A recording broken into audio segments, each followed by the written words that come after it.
Hello, welcome back to my channel. This is Eric. Back in October, I made a trip out to California. One of the days I went to Niles Depot Museum. It's a museum and freight house located in Fremont, California. Not to be confused with a Niles Canyon Railroad. It's still neat to see the museum. They have a big focus on the Southern Pacific and the Western Pacific. However, we just happened to be there when Clover Valley Lumber Company number 4 was operating.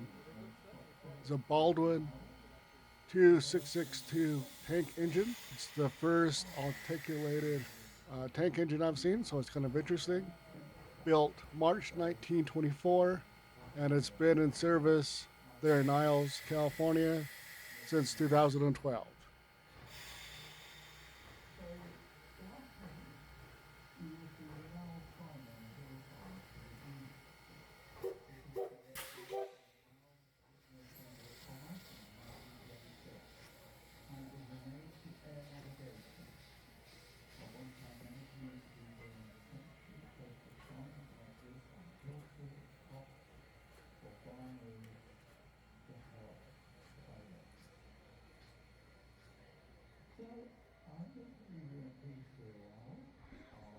Pretty neat, little articulated.